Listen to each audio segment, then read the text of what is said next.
오늘부터는 그동안 갈라디아서를 다 마치고 이제 에베소서 공부를 통해 에베소 말씀을 통해서 함께 좀 하나님의 뜻을 찾으려 보려고 합니다. 에베소서는 바울이 감옥에 있을 때 쓴 서신이라 해서 옥중서신이라고 합니다.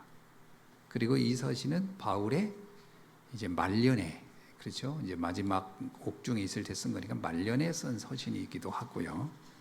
그리고 이 서신의 핵심이 뭐냐면 개인에게 보낸 게 아니고 에베소서 교회에 보낸 서신입니다. 그리고 또 실제 내용도 교회관에 대해서 얘기하고 있습니다. 그 단순히 또 이것은 뭐 교회 관하였던 교회 뭐 조직에 관한 얘기냐, 그건 아니고, 교회는 5가지로 얘기하죠. 내가 교회고, 구원받은 내가 교회고, 또 구원받은 성도의 모임이 교회고, 구원받은 성도 있는 현장이 교회고, 구원받은 성도들이 모여서 예배하는 것이 교회고, 또 성도들이 마지막 가야 할 천국이 교회다. 자, 그런 의미에서 볼 때 이 에베소서는 성도 개인과 그 성도가 구성되어 있는 그 공동체, 또 그들이 드리는 예배의 공동체에 관해서 드리는 예배 말씀입니다. 그래서 우리가 이 에베소서를 통해서 많은 우리의 새로운 신앙관들, 또 우리가 꼭 알아야 할 복음의 내용들을 좀 깊이 있게 깨닫는 시간 됐으면 좋겠는데요. 오늘이 또 공교롭게 우리 교회 또 25주년 창립주일 아닙니까? 창립주일에 맞춰서 처음 받는 말씀이 또 교회에 관련된 말씀이기 때문에 참 의미 있는 시간이라고 생각이 됩니다. 에베소서 지역에 대해서 좀 설명을 하면, 에베소서 지역은 지금의 터키 지역이죠. 지금의 터키 지역인데, 이 지역은 과거에 로마가 지배하던 도시였습니다. 그리고 로마가 지중해를 중심으로 세계를 제패할 때 굉장히 중요하게 사용했던 그 도시였어요. 항구 도시입니다. 그러다 보니까 거기는 문화가 발달했고 또 상업이 발달했고, 그런데 더 중요한 것은 거기에는 우상이 또 굉장히 발달한 도시였어요. 이 에베소서에는 아르테미라는 그 여신이 굉장히 큰 게 거기에 있어가지고 그 지역의 영적인 배경, 영적인 영향력을 굉장히 주었던 도시입니다. 그럼 여기에 언제 복음이 들어갔냐? 바울이 2차 전도 여행을 했을 때, 바울이 2차 전도 여행했을 때 누가 동행을 했냐면 브리스과 아굴라 부부가 동행을 했어요. 근데 브리스 아굴라 부부와 함께 갔다가 이 에베소에서 바울이 이 지역을 보니까 너무 중요한 지역이고, 여기가 앞으로 세계복음만 하는데 굉장히 중요한 현장이겠구나 생각을 해서 거기에 이 브리스 아굴라 부부를 남겨뒀습니다. 너희가 이제 고린도에서 내가 만났지만 이 에베소서에서 너희들이 앞으로 사역을 해봐라.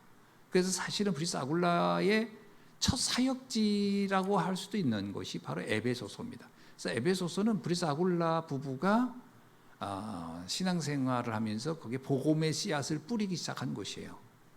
굉장히 중요한 것이, 이게 사도행전에 잘 나와 있습니다. 뭐 사도행전 그 18장 18절에서 21절에 보면 그렇게 기록되어 있어요.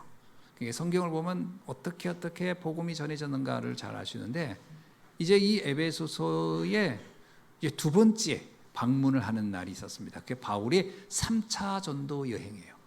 자, 3차 전도 여행 때는 그곳에 가가지고 보니까 이미 이 브리스 아굴라가 많이 복음의 씨앗을 뿌려놓은 거예요. 뿌려놔가지고 바울이 어떻게 했냐면 사람들을 만나면서 다시 정확한 복음을 전해주니까 반응이 나타났어요. 어떤 반응이 나냐? 이 복음에 대해서 거부하는 사람이 있었고, 그 듣기도 싫다라는 사람이 있었고, 또 하나는 이 복음을 우리가 기다렸다라는 사람이 나오기 시작한 겁니다. 그러니까 쉽게 말하면 이제 바울이 전도할 수 있는, 선교할 수 있는 그 바탕을 브리스 아굴라가 뿌려놨고요. 거기에 바울이 들어가서 복음을 전했습니다. 그때 복음에 반응한 사람들을 따로 모아놨어요. 그게 어디죠? 두란노입니다. 여러분 잘 알고 있는 두란노의 서원에다가 복음을 알아듣는 사람을 따로 모아놓고 그들에게 집중하여 2년간 양육을 합니다. 그러니까 훈련이 이게 집중이 되게 필요합니다. 이게 집중이 여러분 그래서 이제 뭐 한 달에 한 번 듣는 거, 두 달에 한 번 듣는 거 하고 딱 일주일 동안 또는 몇 달 동안 쫙 말씀을 듣는 거하고는요, 이거는 그 내용과 강도가 완전 달라요. 공부도 그렇잖아요. 공부도 하루에 뭐 10분씩 한 10년 해보세요. 뭐가 되나? 근데 집중해가지고 막 쫙 하잖아요. 그럼 뭔가 눈이 팍 열리거든요. 그래서 2년 동안 바울이 무슨 공부 가르치고 이렇게 하는데도 보통은 한 3년이 필요한데, 이 두란노 에베소서에 바울이 몇 년 있었을까요? 약 3년입니다. 3년 있는 동안에 1년 동안은 캠프를 했고요. 쭉 다니면서 캠프를 했고 2년 동안은 집중 훈련을 한 겁니다. 그래서 탄생한 교회가 에베소 교회입니다. 그러니까 바울이 이 에베소 교회에 대해서 뭐라고 표현했냐면 이렇게 나와요. 사도행전 20장 31절의 표현인데, 여러분이 일깨워 내가 3년이나 밤낮 쉬지 않고 눈물로 각 사람들을 훈계하던 것을 기억하라. 야, 바울이 에베소 교회를 얼마나 중요하게 여겼냐면 3년을 밤낮으로 뛰었고요. 또 하나 뭐라냐? 눈물로 훈계했다는 거예요. 그러니까 막 마음을 다담아서 사역했던 곳이 에베소 교회다라고 보면은 이해가 될 겁니다. 왜냐? 그 도시가 워낙 컸고 그 도시가 워낙 중요한 세계복음화에 할 수 있는 교두보가 되는 곳이라는 것이었기 때문이죠. 자, 그랬더니 어떤 일이 있었죠? 그랬더니 거기에 막 우상 숭배하던 사람이 다 아까 얘기했더니요, 아르테미를 섬겼던 사람들입니다. 이 사람들이 막 은 5만이나 되는 그 뭐 신전에서 사용하던 것들 다 갖다 불태우고 막 회개가. 그래서 에베소 도시에 대부흥운동이 일어났어요. 대부흥운동이 일어난 겁니다. 옛날에 우리 평양 대부흥운동이 일어난 것처럼 이 운동이 일어나자 바울이 거기서 눈이 딱 하나 떠졌어요. 무슨 눈이 떴을까요? 야, 로마를 복음할 수 있겠구나. 이제 로마를 공격할 수 있겠구나. 왜? 에베소서의 변화를 보니까 로마 거기도 똑같이 하면 될까 않겠어? 거기 가서 내가 또 집중해서 제자 찾아내고 그들을 통해서 한번 복음의 바람을 일으키면 대부흥 역사가 로마도 일어나지 않겠어? 라고 확신했던 것이 에베소입니다. 그래서 에베소서에서 보면은 사도행전 19장 21절에 뭐라고 나오죠? 이렇게 나옵니다. 이 일이 있는 후에, 그러니까 에베소도 대부흥 운동입니다. 후에 바울이 마게도냐와 아가이를 거쳐 예루살렘에 가기로 작정하여 이르되 내가 거기에 갔다가, 이거 뭐냐면 지금 이 에베소서의 대부흥 운동을 예루살렘에 가서 그냥 보고하는 거예요. 여러분, 이방에도 이런 어마어마한 일이 일어납니다 하고 보고한 후에는 어떻게 한다? 나는 로마도 보아야 하리라. 이후에 난 로마로 가야 되겠다. 그 3차 전도 운동의 마무리가 어떤 의미에서요? 에베소서입니다. 그리고 나서 예루살렘에 가서 보고하고 거기서 잡혀가지고 로마로 끌려간 거예요. 그 로마 가가지고 감옥에 있다가 거기 순교한 겁니다. 자, 이렇게 됐어요. 그러면 가자마자 바로 순교했냐? 순교한 거 아니에요. 그거 오랫동안 있었어요. 2년인가 3년인가 있었어요. 그 동안에 에베소 교회에 대한 소식을 듣게 되는 겁니다. 에베소 교회의 소식을 듣게 돼요. 어떻게 들었을까요? 뭐 기쁜 소식도 있고 안 좋은 소식도 있고 다 뭐 소식이 뭐 굿뉴스도 있고 배드뉴스도 있죠. 그 중에 굿뉴스는 뭐예요? 교회가 어마어마하게 성장했다고 하는 거예요. 그건 굿뉴스예요. 근데 배드뉴스가 있어요. 어떤 거냐? 에베소서에 살던 많은 이방인들이 교회에 들어오면서 문제가 생겼어요. 어떤 문제가 생겼냐? 과거에 섬겼던 우상 숭배하던 그 체질이 안 바뀐 거예요. 그게 교회에 와가지고 고스란히 교회 와도 똑같은 형태로 신앙생활을 하는 거예요. 그 교회 밖과 교회 안이 큰 차이가 없어져 버린 거예요. 아니, 교인은 많았는데 희한해져 버린 거예요. 오늘날 그런 교회 있을 수 있잖아요. 세상과 구분돼 가지고 하나님 앞에 완전히 나를 드려야 되는 그 교회가 세상에 삶도 비슷하고 교회 삶도 비슷. 이게 이제 양다리 걸쳐 이런 삶이 교회 안에 일어나니까 교회에 심각한 영적인 위기가 몰아온 겁니다. 이 소식을 감옥에 있던 바울이 들은 거예요. 그래서 바울이 안 되겠다. 내가 이 교회에 서신을 보내야 되겠다. 올바른 교회가 뭔지, 어떻게 신앙생활을 해야 되는 건지 내가 이걸 보내줘야 되겠다. 그래서 기록한 것이 뭐라고요? 에베소서라는 겁니다. 굉장히 중요한 서신이죠. 그러니까 이 에베소서는 교회에 보내는 서신이에요. 어떤 교회냐? 교회가 위기에 빠졌을 때, 영적인 문제에 빠졌을 때. 그래서 오늘 우리가 교회가 뭔가 문제가 있다 할 때는 어떤 말씀을 참고하면 돼요? 에베소서를 참고해야 됩니다. 자, 근데 에베소서는 또한 좋은 점이 뭐였죠? 이 에베소서가요, 로마 복음화를 할 수 있는 교두보였다니까요. 그리고 에베소서는요, 그 교회가 얼마나 컸는지 소아시아 모든 교회를 지도하는 교회였어요. 중심 교회였다니까.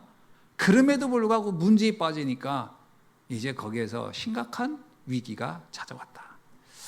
자, 저는 그래서 이 에베소서를 쭉 읽으면서 이런 생각했어요. 아, 우리 교회도 에베소서처럼 이 중부권을 지도하는 교회가 돼야 되고, 그리고 에베소서가 가졌던 그런 문제가 없이 복음의 든든한 망대를 세워서 세계 복음하는 교회, 237 5천 정적으로 살리는 교회. 아멘. 그리고 지금 얼마나 감사합니까? 아르메니아를 중심으로 해서 데려진 복음이 아르메니아뿐만 아니라 지금요, 프랑스 리옹에까지, 그리고 네덜란드까지, 그리고 또 헝가리까지 지금 복음이 증거되지 않았습니까? 거기까지 확장되지 않았습니까? 그래서 내년에는 그곳에서 와달라고 지금 손짓이거든요. 거기에다 딱 있고 러시아 카렌 지역에, 거기에 있는 또 사마란 도시에서 또 우리를 와달라고 얘기해요. 지금 이 복음이 가야 할 곳이 막 열리고 있어요. 막 열리고 있어요. 우리 단체에 있는 어느 목사님이 그러더라고요. 목사님 소식을 들었는데 그게 사실입니까? 이렇게 묻더라고요. 그래서 내가 사실이죠 했더니, 아니 어떻게 그런 일이 일어날 수 있어요? 그래서 내가 왜 그런 일이 안 일어나 했더니, 아니 예수한교회는 작은 교회잖아요. 그 말 듣고 내가 한순간 약간 속을 뻔했어요. 아니 나를 무시하나? 하나님의 능력을 무시하는, 아니 하나님이 하시는 거지 내가 하는 겁니까? 그래서 내가 그렇죠, 우리 교회는 작은 교회입니다. 그런데 하나님이 역사하시네요. 그랬더니 이분이 뭐라더라? 자기도 가고 싶대요. 가서 두 눈을 확인하고 싶대. 근데 이제 우리 그 팀에 함부로 아무나 안 받습니다. 내가 이렇게 그 구경이나 하려고 오는 분은 안 받습니다. 구경만 한대요. 생을 걸고 헌신해 하셔야죠. 했더니 약간은 당황하더라고. 왜냐하면 자기는 이제 한번 가서 이렇게 보려고 했는 건데, 갔다가는 꼬이겠구나, 이제 못 빠져나오겠구나 싶어가지고 갈까 말까 좀 주저하는 느낌이 들더라고요. 그래서 내가 그랬어요. 주저하지 마시고 결단하세요. 결단하면 됩니다. 그랬어요. 그랬더니 이분이 생각해보겠대. 그거 생각해볼 것은 50대 50이거든. 지금 복음이 계속 확장되고 있어. 저는 이 에베소 교회 같은 응답 우리가 받아야 할 줄로 믿습니다. 그리고 오늘 교회 창립 25주년이 됐는데요. 이제 25살 먹은 청년입니다. 이제 청년, 지금 생각해보면 내가 25살 때 어땠나 생각해보는 거예요. 그때는요, 철근을 씹어도 내가 다 소화시킬 것 같은. 그리고 꿈에도 이런 생각이 들어요. 막 강도가 날 쫓아온다? 그러면 그때 꿈은요, 내가 막 날쌘돌이처럼 도망갈 것 같기도 하고, 덤벼서 같이 싸울 수 있을 것 같아. 근데 요즘은 꿈은요, 강도가 나타나면 일단 빌어요. 꿈에서 내 몸이 여기저기 아파가지고 싸울 것 같지가 않거든. 벌써 이제 그 체력이 갖는 한계가 있지 않습니까? 근데 그때 25살 때 어땠습니까? 그야말로 아무것도 무섭지 않을 때, 아무것도 두렵지 않을 때, 막 엄청난 모험을 할 만한 나이. 지금 우리 교회가 바로 그 나이다. 아멘? 25살 먹은 거예요, 우리 교회는. 그 여러분이 나이를 몇 살이라고 한다면 뭐라고 해야 된다? 나는 25살이다. 자, 할렐루야. 여러분, 우리가 생각을 바꿔야 돼요. 지금 우리는 25의 나이다. 그럼 못할 게 없어요. 우리 교회가 지금 할 일이 너무 많아요. 그죠? 완전 복음의 뿌리 내려서 이제 중요한 세계보고 많은 교회로 든든히 서 나가야 할 줄로 믿습니다. 자, 그러려면 오늘 이 말씀을 좀 우리가 좀 잘 여러분이 들으셔야 돼요. 오늘 말씀은 굉장한 그 교회에 주는 메시지입니다. 이게 잘 보세요. 서론을 어떻게 주느냐가 다거든요. 바울이 뭘 고민했냐면 에베소 성도에게 서신을 쓸 때 내가 첫 번째 어떤 글을 쓸까? 어떻게 이 메시지를 전할까? 고민을 엄청 했을 거라고 생각이 돼요. 저도 편지 쓸 때 제일 고민하는 게 첫 번째거든요. 어떻게 이렇게 말을 할까? 어떻게 접근해서 이분이 내 하는 말을 잘 알아듣도록 하고 관심 갖게 할까? 이게 우리의 생각 아니겠어요? 그럼 이 첫 번째의 이 1장의 내용은 굉장히 바울이 고심한 내용이다라는 거예요. 그냥 우연히 뭐 이렇게 써보지. 지금 안 그러면 교회가 지금 자기가 눈물로 밤을 새면서 세웠던 교회의 위기를 만났다라고 느낄 때 그냥 한번 써볼까? 이런 마음으로 보내는 사람이 누가 있겠어요? 그야말로 뼈를 깎는 심정으로 썼을 거란 말이에요. 그러면 얼마나 이 첫 번째 1장을 쓸 때 마음이 어땠겠는가? 이런 걸 우리는 생각해 볼 때 오늘 이 1장을 우리가 함께 말씀을 살펴볼 건데 굉장히 중요한 말씀입니다. 지금까지 들었던 말씀 중에 아마 어쩌면 가장 중요한 말씀이 아니겠나라고 생각이 됩니다. 자, 첫 번째입니다. 성도가 반드시 알아야 할 내용인데 첫 번째가 뭐냐? 이렇게 말씀을 해요. 3절을 볼게요. 찬송하리로다. 그 에베소 교회를요, 막 야단치고 막 이 저주받을 인간들아 이러지 아니하고 찬송하리로다. 하나님 곧 우리 주 예수 그리스도의 아버지께서 그리스도 안에서 하늘에 속한 모든 신령한 복을 우리에게 주시되. 이건요, 이 에베소서 성도들에게 하는 얘기입니다. 여러분은 하나님의 신령한 모든 복을 받은 사람들입니다. 맞아요? 예, 우리 예수 한교회 여러분은 하늘의 신령한 모든 복을 받은 분들이다. 아멘. 아멘이죠? 예. 그럼 이 신령한 모든 복이 뭐냐? 복 중의 복이 뭐냐? 구원 아니겠습니까? 그러니까 이 에베소 성도들에게 얘기하면 여러분 복 중의 복, 최고의 복인 구원을 받지 않았습니까? 예수를 그리스도로 믿고 하나님의 자녀가 되지 않았습니까? 여러분이야말로 신령한 모든 복을 받은 사람들입니다. 이렇게 축복해 주고 있고요. 사실을 인증시켜 주고 인지. 왜 그랬을까요? 왜 이들이 자꾸 우상 숭배의 마음이 갔었을까요? 지금 내가 예수 믿고 구원받은 것이 그렇게 대단한 거라고 느껴지지가 않는 거예요, 자꾸. 그러니까 옛날에 믿었던 아르테미 신전에서 막 그 신을 섬기면 뭐 부귀영화가 오네, 뭐 자녀가 잘 되네, 무슨 건강이 오네, 이런 얘기를 어마어마하게 들었을 거란 말이에요. 그러니까 자꾸 그때 그게 그리워. 이렇게 자꾸 갔을 거라는 거예요. 우리도 잘못하면요, 복음을 듣고 있으면서 자꾸 마음은 그래도 이거 가지고 뭔가 채워지지가 않네. 이거 가지고는 뭔가 만족이 안 되네. 이럴 수 있다. 이게 굉장히 심각한 겁니다. 이게 사단에게 틈을 보여주는 거예요. 그럼 사단은 뭐라고? 맞다. 야, 너 지금 뭐 예수 믿어가지고 뭐 잘된 거 뭐 있냐? 뭐 이런 식으로 공격해오면 신앙이 팍팍 무너지는 거죠. 지금 어떤 의미에서요, 에베소 교회 성도들이요, 이런 외부의 이러한 유혹 앞에 어쩌면 자신들이 마음을 열고 있는 거예요. 아니야. 그게 다 그거 중요한 게 아니야. 정말 중요한 건 하나님이 내게 신령한 구원의 복을 준 거야. 이렇게 말해야 되는데 이게 잘 안 되고 있다. 이걸 바울이 에베소 교회 소식을 전해 들으면서 성도들 이거부터가 잘 안 돼 있구나. 이렇게 본 겁니다. 그래서 어떤 재력가도 어떤 권력자도 그들의 돈과 힘으로 구원을 얻을 수 있습니까? 못 얻어요. 절대 얻을 수 없는 겁니다. 아니, 로마의 황제인들 구원을 얻을 수 있겠냐? 못 얻는 거예요. 그래서 우리는 모든 신령한 복을 받은 자들이다 라는 말이 맞다는 겁니다. 아멘. 두 번째입니다.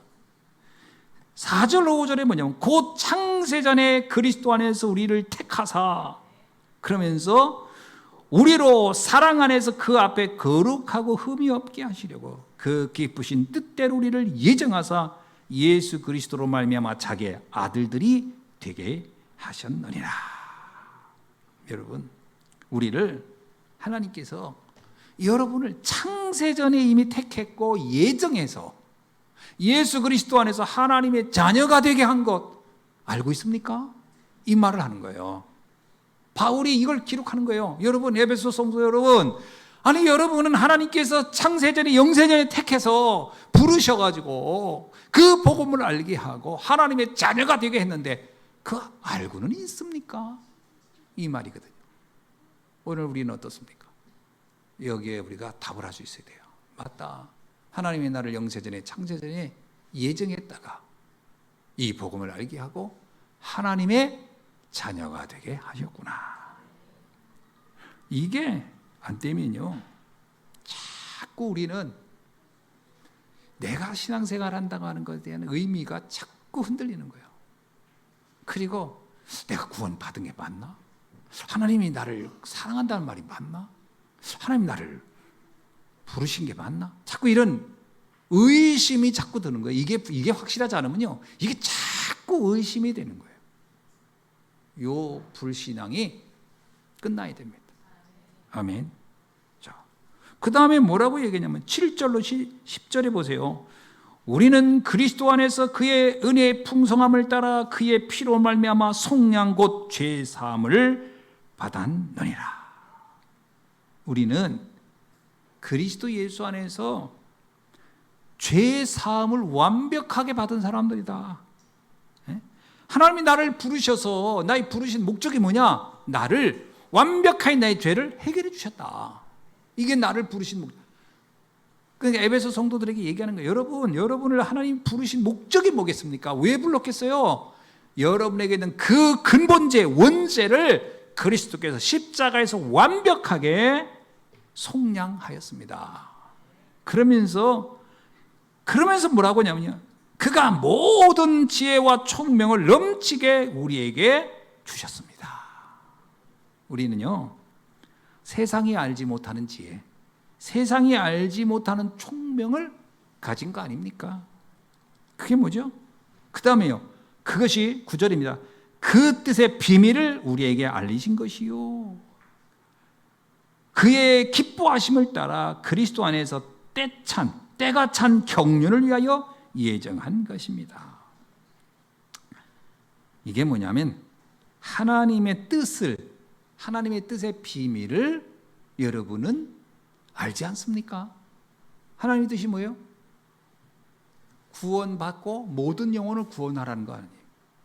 전도 여러분이 지금 에베소서에서 지금 뭐 우상 숭배해가지고 나가 잘 되냐 마냐 여기에 빠져 있을 때가 아니다. 뭐라고요? 여러분은 지금 에베소서에서 복음을 알았다면 이제 저 로마가 붙잡고 있는 저 흑암의 땅들을 어떻게 살릴 것인가, 여기에 좀 눈을 좀 뜨고 세계를 봐야 되지 않느냐. 이게 하나님의 경륜에 따라서 우리에게 지금 이 시간표에 우리에게 주신 사명 아니냐. 그러면서 굉장히 중요한 얘기를 합니다. 그것이 10절의 말씀이에요. 한번 다 같이 읽어봅시다.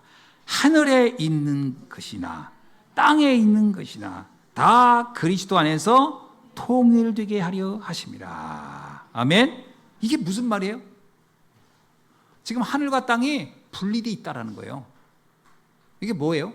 하나님의 계획이 이 땅은 전혀 모르고 있다. 이 땅은 뭐예요? 캄캄함으로 가득 찼어 지금. 쉽게 말하면 창세기 3장에 빠져버렸어요. 하나님과 분리되어 있는 사람. 여러분이 잘 봐야 된다. 이 세상 사람들이 성공한 것 같고 출세한 것 같고 뭐 대단한 권력을 가진 것 같은데 잘 봐라. 하늘과 분리되어 있는 사람들이다. 천국과 분리되어 있는 사람이야. 그 분리되어 있으면 그들이 어딜 가요? 지옥 가잖아요. 그들이 다 분리되어 있어. 그러면 우리의 사명이 뭐예요? 그들을 통일시키는 일. 하늘과 땅의 그 분리를 하나 되게 하는 일이 하나님이 우리를 부르신 목적이 아니겠느냐. 참 놀라운 일이죠. 그 말씀을 좀 주고 있는 거예요. 그러니까 에베소 성도들이 이 말씀을 듣고 나서 우리가 이런 생각을 왜 못하고 있었지? 왜 우린 그동안 왜 이런 거에 대해서 낙함하고 있었지? 아마 이렇게 반응하지 않았을까요? 하나님이 우리를 부르신 목적이 뭐다고요? 하늘과 땅을 통일시키는 사역을 위하여 우리를 부르신 것이다. 아멘.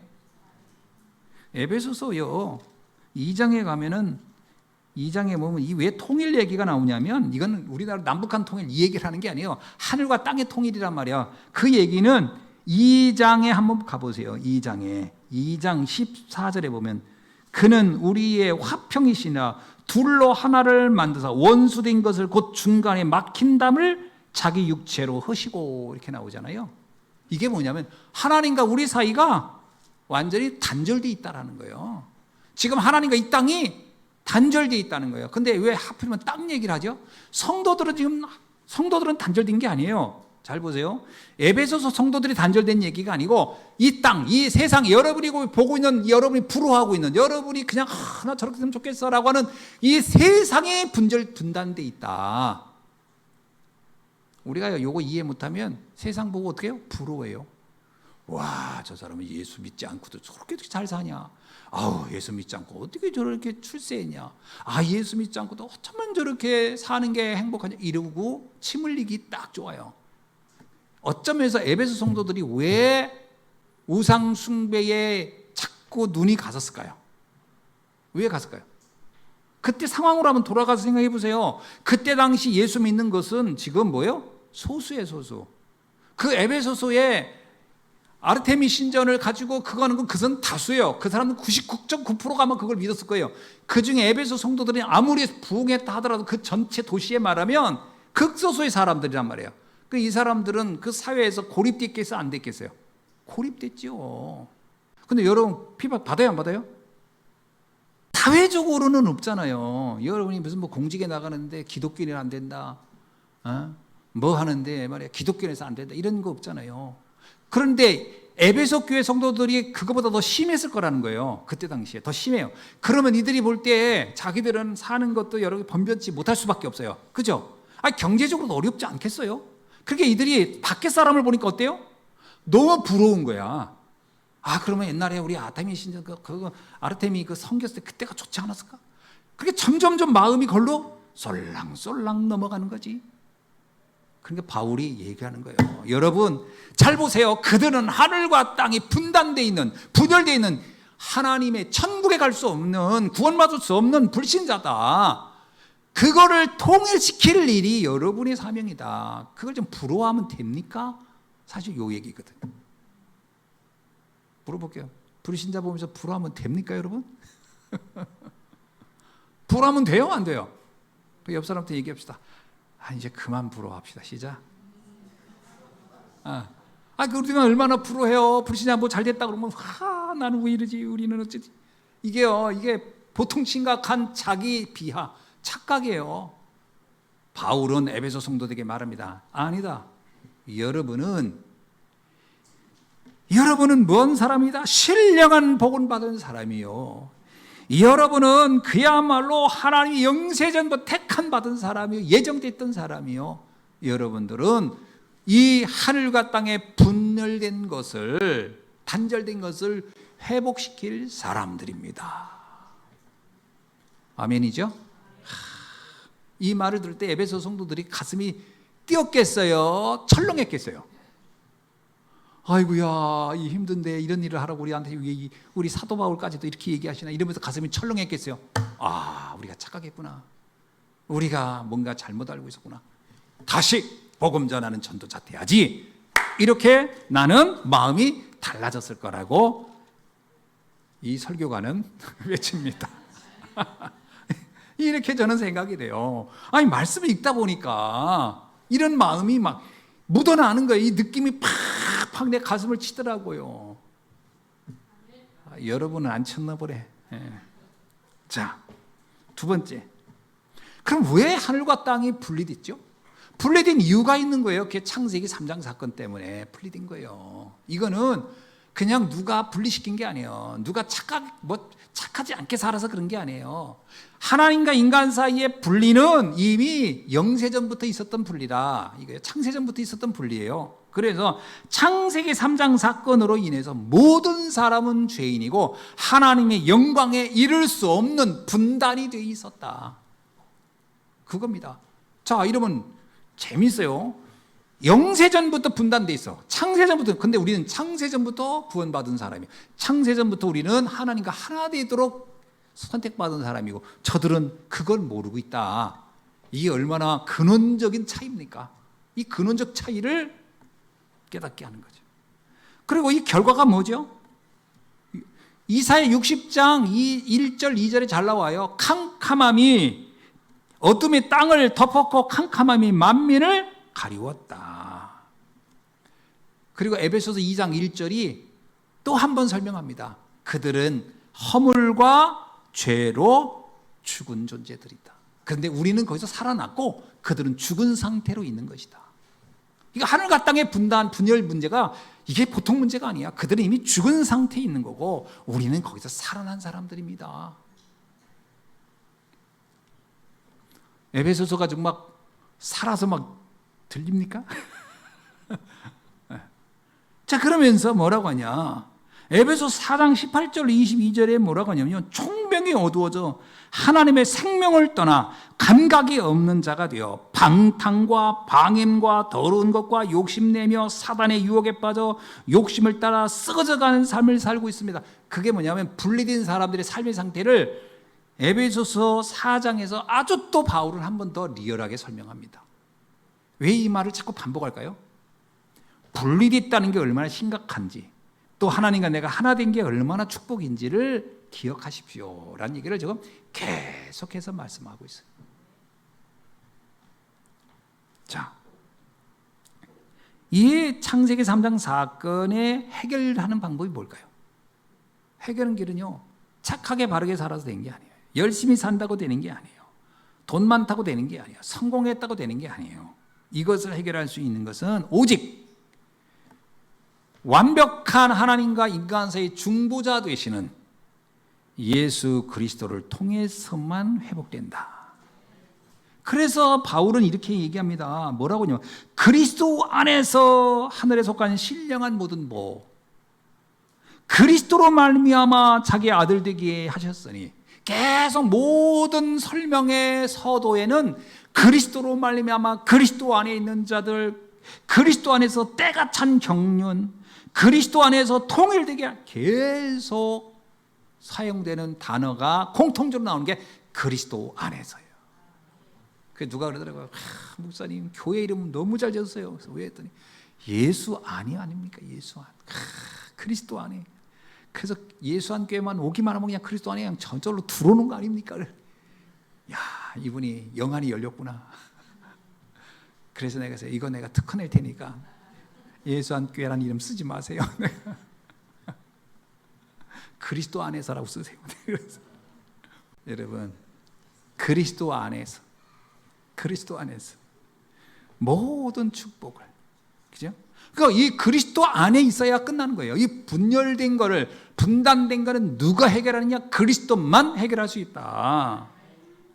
그래서 에베소 2장 13절로 16절에 이렇게 얘기합니다. 하나님과 분리되어 원수된 것을 십자가로만 소멸시킬 수 있느니라. 여러분, 하늘과 땅을 통일시키는 방법은 딱 하나예요. 그리스도의 십자가의 은혜로만 되는 것이다. 근데 이걸 사람들이 알겠어요? 모르지요. 모르니까 어떡하라? 우리가 가서 그것을 알려주라는 거예요. 우리 보고 그리스도의 십자가의 비밀을 알려줘라. 그게 우리의 사명이라는 겁니다. 그래서 창세기 3장 사건의 해결의 비밀, 이 답을 알려줄 사람들이 누구다? 바로 우리다. 누구다? 나다. 아멘. 예, 나다. 그러면서 뭐요?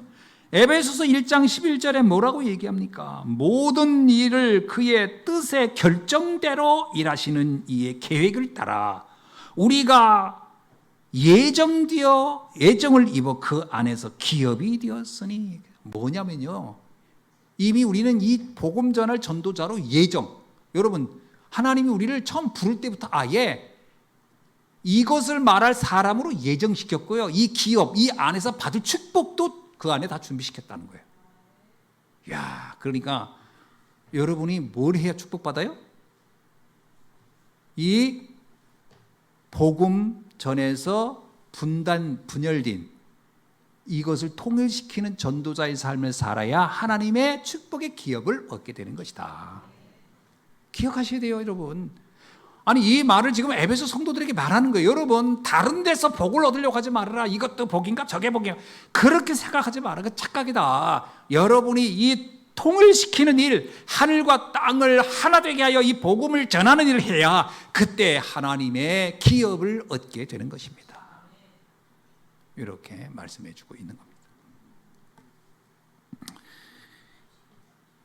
그래서 이거 예정된 일이에요. 저와 여러분은요, 여기 말 그대로요, 하나님의 뜻대로 결정되었고 그 계획에 따라서 예정함을 입은 자들이에요. 자꾸 여기서 안 하려고 도망가지 마세요. 그 요나처럼 전 하기 싫어요. 전 안 할래요. 그리고 도망가지 마시고, 그러다 보면 풍랑만 나고요, 물고기 뱃속에 들어가 버려요. 어디로 가야 되냐? 다시스로 가면 안 돼요. 니느웨로 가셔야 돼. 니느웨 가려니까 날씨는 덥고, 거기 나오잖아요. 요나가 더워가지고 머리 그 대머리인데 그냥 또, 그러니까 그 뭐예요? 결코 그렇게 호락호락하지는 않아요. 복음 전한다는 게 뭐 그렇게 쉽겠습니까? 그게 참 하나님의 은혜지. 여러분, 복음 전하는 일이 사실 그렇게 호락호락한 건 아니죠. 많은 불편함이 있고 어려움이 있을 수 있습니다. 그럼에도 불구하고 그것은 하나님이 예정한 것이고 뜻한 겁니다. 피할 수 없는 길이에요. 그러니까 이게 참 우리가 무엇을 해야 되느냐라는 것을 에베소 성도들은 아마 그랬을 거예요. 복음 알고 구원받고 그러면 이제 삶도 다 꽃길이고 막 모든 게 다 형통하고 만사 형통이고 뭐 이럴 줄 알았겠지. 그런데 삶이 실제는 그렇지 않았단 말이에요. 실제적으로는 어려움도 오고 막 그랬단 말이에요. 근데 여기서 자꾸 흔들리는 거란 말이에요. 여러분, 착각하면 안 돼요. 그래서 자꾸 사단에게 틈을 보이는 겁니다. 믿음을 지키는 자가 승리하는 줄로 믿습니다. 지금 하늘과 땅이 분리돼서 온 세상은 캄캄함으로 덮였어요. 그래서 주님이 우리에게 말합니다. 너희는 일어나 빛을 발하라. 너희는 일어나 빛을 발하라. 이번에 우리 그 심재문 목사님이 메시지 하는데 참 재밌더라고요. 이렇게, 일어나 빛을 발하라. 저는 저렇게 설교를 할 수 있구나. 여러분, 일어나 빛을 발하라. 뭐 이러면 진짜 빛을 발하는 것 같더라고. 아멘도 그냥 아멘 안 해요. 이거 제가 비웃는 게 아니고 그 효과가 있더라고. 아멘, 아멘, 아멘. 그러면 성도 전부 다 여러분, 일어나 빛을 발해야 됩니다. 진짜 일어나 빛을 발해야 돼요. 왜냐, 모든 사람들은 어둠 속에 갇혀 있어요. 갈 바를 알지 못해요. 그래서 뭐라고 하냐, 너희는 세상의 빛이라. 마태복음 5장 14절로 15절입니다. 산 위에서 올라가 너희의 빛을 사람들 앞에 비추게 하라. 이게 오늘 우리를 부르신 하나님의 최고의 사명이에요. 하나님의 결정되었던 계획에 따른 예정된 사건임을 여러분이 아셔야 할 줄로 믿습니다. 참 빛은 예수 그리스도입니다. 그 그리스도 비치면 돼요. 그래서 요한복음 8장 12절에서 예수께서 말씀하기를 나는 세상의 빛이니 나를 따르는 자는 어둠에 다니지 아니하고 생명의 빛을 얻으리라. 예수 그리스도를 증거하는 일, 그것이 빛을 전하는 일이요 어둠을 몰아내는 일이요 하나님의 역사를 이뤄내는 사명인 줄로 믿습니다. 자, 말씀을 맺습니다. 다시 한번 우리가 기억하고 또 기억할 얘기가 있어요. 이건 에베소 성도들에게 보낸 얘기이긴 하지만 오늘 우리 예수한교회 성도들에게도 주시는 말씀입니다. 첫째가 뭐냐? 나는 누구인가? 하늘의 모든 신령한 복을 받은 사람이다. 아멘이죠? 여러분 이거 잊지 마셔야 돼요. 나는 하늘의 모든 신령한 복을 받은 사람이구나. 두 번째입니다. 잊지 마셔야 돼요. 하늘과 땅을 통일시키는 일을 위하여 부름받은 사람이다. 아멘이죠? 예, 이게 우리의 정체성입니다. 나는 신령한 모든 복을 받은 자이며 하늘과 땅에 통일시키는 이 복음 전하는 일을 위하여 나는 부름받은 사람이구나. 자, 그렇다면 이제부터 할 일이 뭐가 있어요? 이 사실을 잊지 않는 겁니다. 문제는 에베소 성도들은 이것을 잊었다는 거예요. 저는 이게 바울이 이때 에베소서를 보낼 때 이게 처음 얘기했겠냐? 아니라고 좀 봐요.